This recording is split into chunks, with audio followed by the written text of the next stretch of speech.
Before we begin, please note that this video contains AI-generated visualizations, is strictly for educational purposes, and is not financial advice. കഴിഞ്ഞ ആഴ്ച മാർക്കറ്റിൽ സംഭവിച്ചത് നമ്മളെല്ലാവരും കണ്ടതാണല്ലേ? ഒരു രക്ഷയില്ലാത്ത ചാഞ്ചാട്ടം.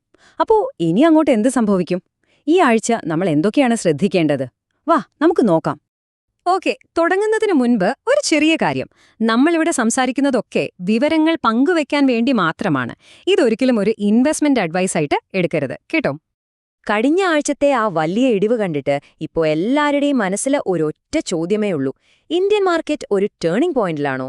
ഈ ചോദ്യത്തിന്റെ ഉത്തരം നമുക്ക് ഒരുമിച്ചൊന്ന് നോക്കാം. ഇനി എന്ത് സംഭവിക്കുമെന്നറിയണമെങ്കിൽ ആദ്യം കഴിഞ്ഞ ആഴ്ച എന്ത് സംഭവിച്ചുവെന്ന് നമ്മൾക്ക് കൃത്യമായിട്ടൊന്ന് മനസ്സിലാക്കണം, അല്ലേ?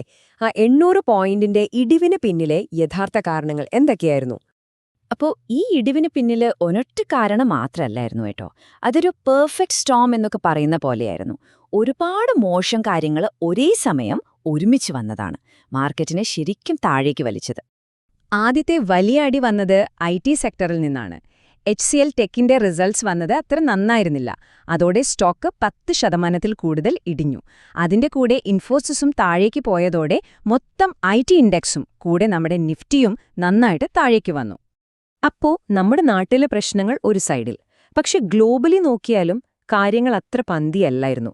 ഈ ഇറാനുമായി ബന്ധപ്പെട്ട പ്രശ്നങ്ങളും പിന്നെ ക്രൂഡ് ഓയിലിന്റെ വിലക്കയറ്റവുമൊക്കെ ഇന്ത്യ പോലൊരു രാജ്യത്തിന് വലിയ തലവേദനയാണ്. ഓയിൽ വില $95 നിന്ന് 107 ഒറ്റയടിക്ക് കയറിയത് മാർക്കറ്റിന്റെ കോൺഫിഡൻസ് ശരിക്കും ഇല്ലാതാക്കി. ഈ വീഴ്ചയുടെ വലിപ്പം എത്രയാണെന്നറിയണ്ടേ? ആഴ്ചയിലെ ഹൈ പോയിന്റിൽ നിന്ന് നിഫ്റ്റി താഴോട്ട് വന്നത് ഏകദേശം 800 പോയിന്റാണ്. ഇതൊരു ചെറിയ വീഴ്ചയല്ലായിരുന്നു. ഇപ്പം മാർക്കറ്റിന്റെ അവസ്ഥ ശരിക്കും ഒരു വടംവലി മത്സരം പോലെയാണ്. ഒരു വശത്തുനിന്ന് മുകളിലോട്ടും മറുവശത്തുനിന്ന് താഴോട്ടും ഒരേ സമയം വലിക്കുന്നു. ഇതിന്റെ എല്ലാം നടുക്ക് നിൽക്കുന്ന ആ നിർണായക പോയിന്റാണ് 24,000. 24,000 എന്നത് വെറുമൊരു നമ്പർ മാത്രമല്ല, അതൊരു സൈക്കോളജിക്കൽ ലെവൽ കൂടിയാണ്. ആ സപ്പോർട്ട് ബ്രേക്ക് ചെയ്തപ്പോൾ മാർക്കറ്റിലുണ്ടായ പേടിയെപ്പറ്റി ഒരു അനലിസ്റ്റ് പറഞ്ഞത് ഇങ്ങനെയാണ്: 24,000 എന്ന അവസാനത്തെ സപ്പോർട്ട് തകർന്നതോടെ മാർക്കറ്റ് പാനിക് മോഡിലായി ഒരു ഫ്രീ ഫോളിലേക്ക് പോയി. നമ്മൾ പറഞ്ഞ വടംവലിയില്ലേ, അതിന്റെ രണ്ട് സൈഡും നമുക്ക് നോക്കാം. ഒരു വശത്ത് US മാർക്കറ്റുകളിലെ മുന്നേറ്റം പോലെയുള്ള ചില പോസിറ്റീവ് കാര്യങ്ങളുണ്ട്. അത് മാർക്കറ്റിനെ മുകളിലോട്ട് വലിക്കുന്നു. പക്ഷേ മറുവശത്തോ, ഫോറിൻ ഇൻവെസ്റ്റേഴ്സ് നിർത്താതെ സെൽ ചെയ്യുന്നു, നമ്മുടെ കമ്പനികളുടെ റിസൾട്ട്സും മോശമാണ്. ഇതെല്ലാം മാർക്കറ്റിനെ താഴോട്ടും വലിക്കുന്നു. ശരി, കഴിഞ്ഞ കാര്യങ്ങൾ നമ്മൾ ചർച്ച ചെയ്തു. ഇനി അടുത്ത ആഴ്ചയിലേക്ക് നോക്കാം.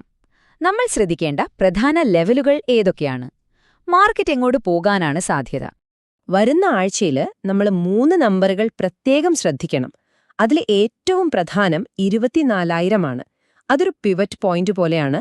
അതിനു മുകളിൽ ക്ലോസ് ചെയ്യാൻ പറ്റിയാൽ മാർക്കറ്റ് ബുള്ളിഷ് ആകാൻ സാധ്യതയുണ്ട്.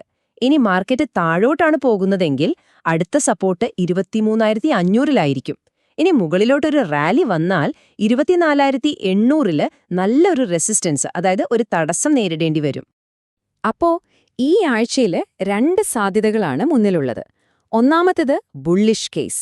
നിഫ്റ്റിക്ക് 24,000 മുകളിൽ ക്ലോസ് ചെയ്യാൻ സാധിച്ചാൽ കഴിഞ്ഞ ആഴ്ചത്തെ ഇടിവ് വെറുമൊരു പാനിക് സെല്ലിംഗ് ആയിരുന്നു എന്ന് നമുക്ക് കരുതാം. പിന്നെ മാർക്കറ്റ് 24,800 ലക്ഷ്യമാക്കി നീങ്ങും.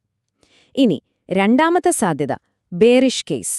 നിഫ്റ്റിക്ക് 24,000 മുകളിൽ ക്ലോസ് ചെയ്യാൻ പറ്റിയില്ലെങ്കിൽ വീക്ക്നെസ് തുടരും.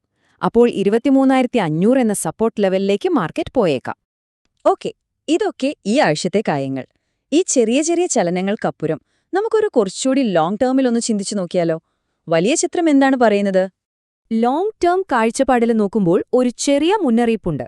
അതായത് കുറച്ചു കാലത്തേക്ക് ഓഹരി വിപണിയിൽ നിന്നുള്ള റിട്ടേൺസ് ചിലപ്പോൾ മറ്റ് ഇൻവെസ്റ്റ്മെന്റ് ഓപ്ഷനുകളേക്കാൾ കുറവായിരിക്കാൻ സാധ്യതയുണ്ടെന്നാണ് ചിലർ പറയുന്നത്.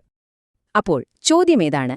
ഇത്രയധികം സമ്മർദ്ദങ്ങൾക്കിടയിൽ വരുന്നയാഴ്ച മാർക്കറ്റിന് ഒരു ആശ്വാസത്തിന്റേതായിരിക്കുമോ അതോ പുതിയൊരു പോരാട്ടത്തിന്റേതായിരിക്കുമോ? ആ 24,000 എന്ന ലെവലിൽ നടക്കുന്ന വടംവലിയിൽ ആരായിരിക്കും ജയിക്കുക? ബുള്ളുകളോ അതോ ബെയറുകളോ? നമുക്ക് കാത്തിരുന്ന് കാണാം.